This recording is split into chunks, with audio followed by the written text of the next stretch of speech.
दोस्तों नमस्कार। देश प्रदेश व दुनिया की तमाम बड़ी खबरों में आपका स्वागत है। आगे बढ़ने से पहले आइए एक नजर डालते हैं आज की बड़ी सुर्खियों पर। हरियाणा में कल स्कूल रहेंगे बंद। धार्मिक ग्रंथों की बेअदबी पर अब होगी उम्र कैद। हरियाणा के एक गांव में पिछले 6 दिन से है पुलिस का पहरा। गोल्डन टेम्पल को मिली आरडीएक्स से उड़ाने की धमकी। छात्रा से सरकारी स्कूल के टीचर ने की छेड़छाड़। रोहतक में भूपेंद्र हुड्डा के घर पहुंचे दुष्यंत चौटाला। हरियाणा बीजेपी अध्यक्ष मोहनलाल बड़ोली व रॉकी मित्तल रेप केस में आया नया मोड़। अंतर्जातीय विवाह मामले में पूर्व महंत सुकराईनाथ की हुई एंट्री, बोले 200 लोगों को मिले सजा। हरियाणा में 3 महीने में हुए 1154 गर्भपात। हरियाणा में आशा वर्करों की बढ़ी मुश्किलें। हरियाणा भाजपा में डैमेज कंट्रोल के प्रयास जारी। हरियाणा में एचपीएससी की परीक्षा पर विवाद। अनिरुद्धाचार्य ने टेनिस प्लेयर राधिका का हत्यारा बताया समाज को, बोले तानों की परवाह करता तो मैं भी आत्महत्या कर लेता। सिंगर राहुल फाजिलपुरिया पर बदमाशों ने की ताबड़तोड़ फायरिंग। बीजेपी मंत्री नितिन गडकरी बोले हमें ऐसे लोगों की जरूरत है जो सरकार पर केस करे।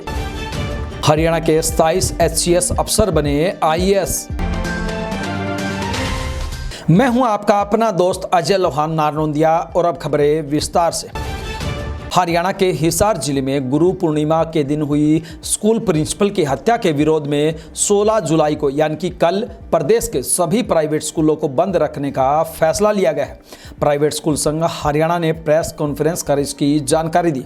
प्रेस कॉन्फ्रेंस में एचबीएसई और सीबीएसई से जुड़े स्कूलों की सभी यूनियनों के पदाधिकारी मौजूद रहे। संघ ने मांग की है कि मृतक प्रिंसिपल को शहीद का दर्जा दिया जाए। इसके साथ ही उनके परिजनों को 1 करोड़ रुपए मुआवजा दिया जाए।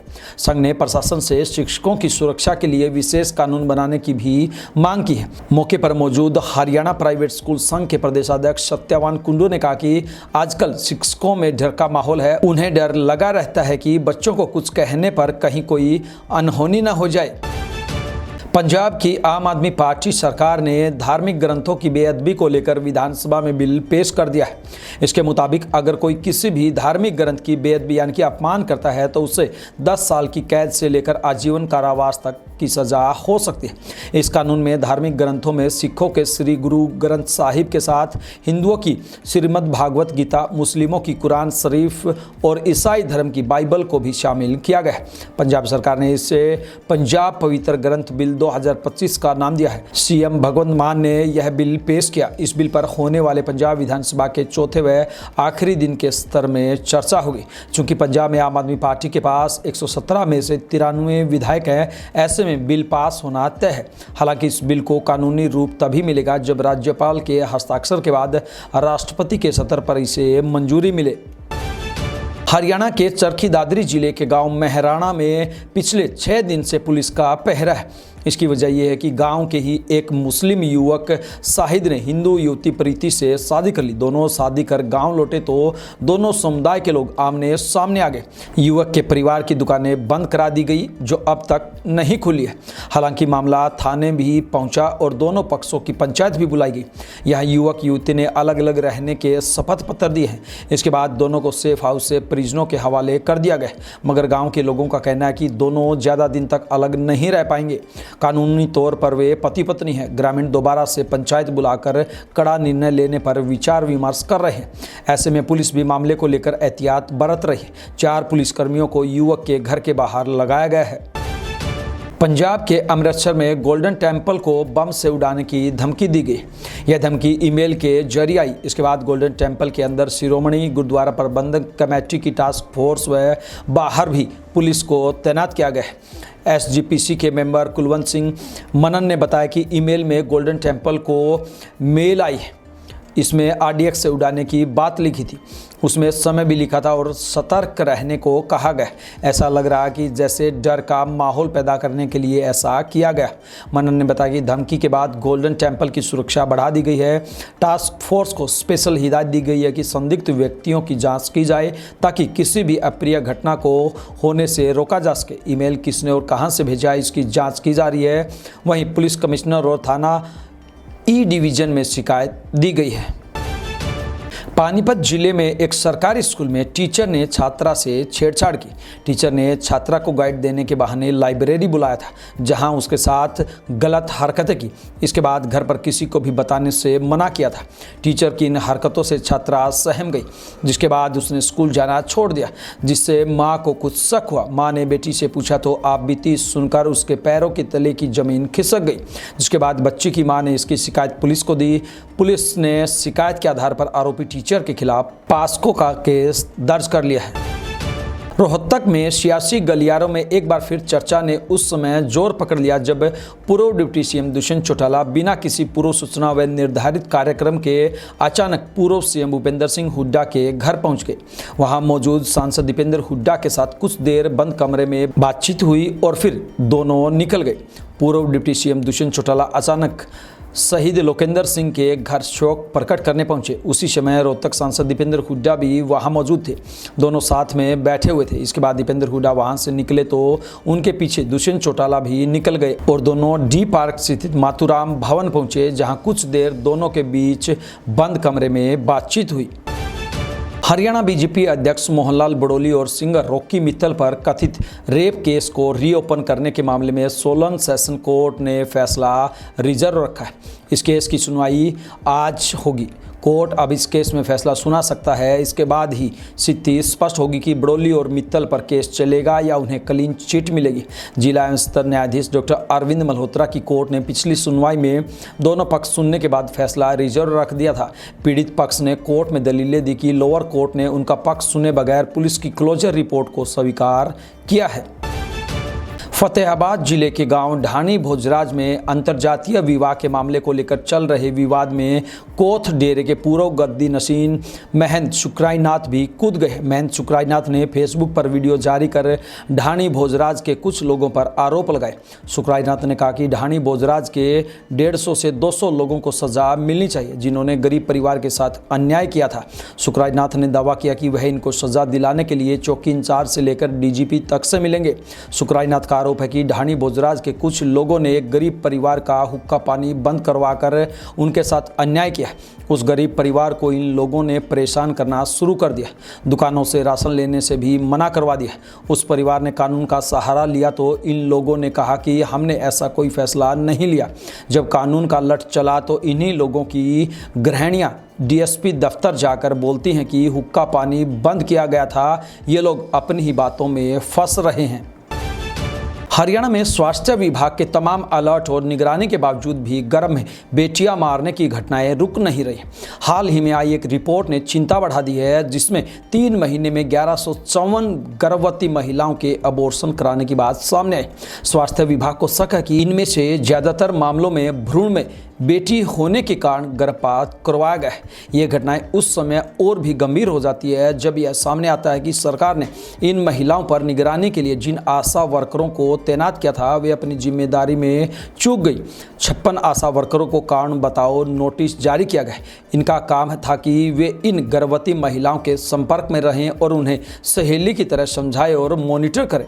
लेकिन अब स्वास्थ्य विभाग को लग रहा है कि कहीं ना कहीं मॉनिटरिंग में बड़ी चूक हुई है। रिपोर्ट सामने आने के बाद स्वास्थ्य विभाग अब अलर्ट मोड पर आ गया। अधिकारियों का कहना है कि अब हर गर्भवती महिला की निगरानी और ज़्यादा सख्ती से की जाएगी और ज़रूरत पड़ी तो पुलिस व कानून की मदद भी ली जाएगी। हरियाणा की राजनीति में 18 जून की रात चंडीगढ़ में स्वास्थ्य मंत्री आरती सिंह राव के घर हुए डिनर से जो सियासी गर्मी शुरू हुई थी, उसे अब एक और डिनर के जरिए ठंडा करने की कोशिश की गई। इस बार फिर वही जगह आरती राव का चंडीगढ़ स्थित घर, मगर माहौल मेल मिलाप का रहा। इस डिनर में मुख्यमंत्री नायब सिंह सैनी अपनी पत्नी सुमन सैनी के साथ शामिल हुए। सूत्रों के मुताबिक सीएम को इस डिनर के लिए पिछले 1 हफ्ते से मनाने की कोशिश चल रही थी। आखिरकार दिल्ली दरबार से हरी झंडी मिलने के बाद इस मुलाकात की पटकथा लिखी गई। डिनर में एक और अहम चेहरा रहा कैबिनेट मंत्री अरविंद शर्मा, जो अपनी पत्नी रीटा शर्मा के साथ पहुंचे। इनका शामिल होना इसलिए खास माना जा रहा है क्योंकि 15 जून को रेवाड़ी में मुख्यमंत्री और आरती राव के बीच जो तल्खी मंच पर दिखी थी, उस वक्त अरविंद शर्मा भी वहीं मौजूद थे।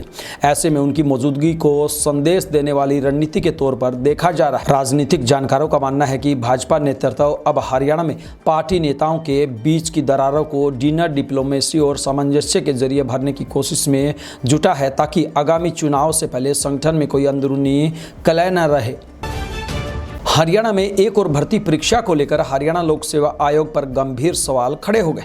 जूलॉजी विषय के नेट क्वालिफाई और पीएचडी धारक उम्मीदवारों ने आयोग द्वारा जारी की गई फाइनल आंसर की को लेकर कड़ी आपत्ति जताई है। एचपीएससी ने 4 मई 2025 को जूलॉजी विषय की स्क्रीनिंग परीक्षा करवाई थी, लेकिन जब परीक्षा की फाइनल आंसर की जारी हुई तो उम्मीदवारों ने कम से कम 15 सवालों के उत्तरों को गलत बताते हुए आयोग की विश्वसनीयता पर सवाल उठाए।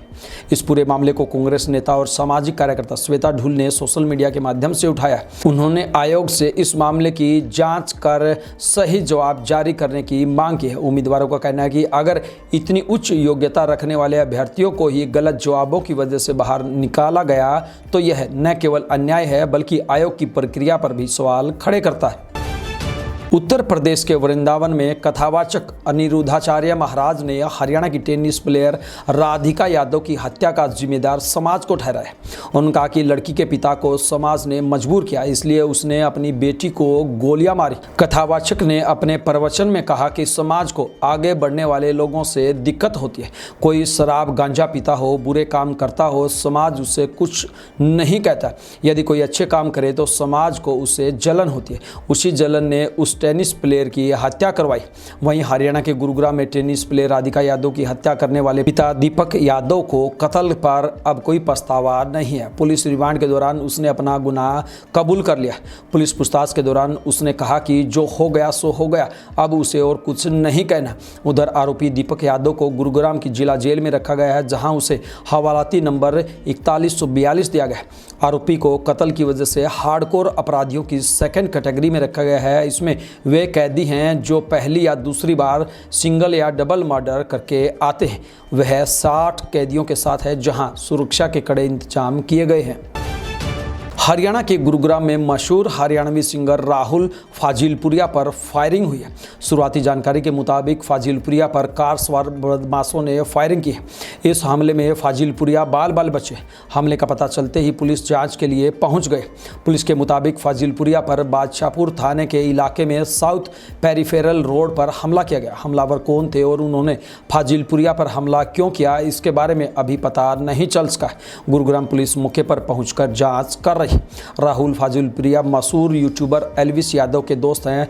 एल्विस यादव के सांपों के जहर वाले केस में भी फाजिलपुरिया का नाम सामने आया था। केंद्रीय सड़क परिवहन मंत्री नितिन गडकरी ने कहा, समाज में कुछ ऐसे लोग भी होने चाहिए जो सरकार के खिलाफ केस दाखिल कर सके। अगर सिस्टम में अनुशासन चाहिए तो सरकार के खिलाफ अदालत का सहारा लेना जरूरी है। उनका कई बार अदालत का आदेश ऐसे काम भी करवा देता है जो सरकार नहीं करवा पाती। समाज में कुछ लोगों को सरकार के खिलाफ अदालत में याचिकाएं दाखिल करनी चाहिए। इससे नेता और सिस्टम में अनुशासन आता है। गडकरी ने कहा कि ऐसा इसलिए क्योंकि जनता को लुभाने की राजनीति नेताओं मंत्रियों के आड़े आती है और वे जनहित में कदम नहीं उठा पाते। गडकरी ने कई उदाहरण दिए जिनमें केंद्र व राज्य सरकारों के खिलाफ याचिका दाखिल की गई थी। आइए बात करते हैं हरियाणा प्रशासनिक सेवा के अफसरों के लिए बड़े दिन की। जी हां, 2002, 2003 और 2004 बैच के कुल 27 एचसीएस अधिकारियों को आईएएस कैडर में प्रमोट किया गया। इनमें से 18 अधिकारियों को फुल फ्लैग आईएएस बनाया गया है, जबकि बाकी को नॉमिनेशन के आधार पर प्रमोशन मिला है।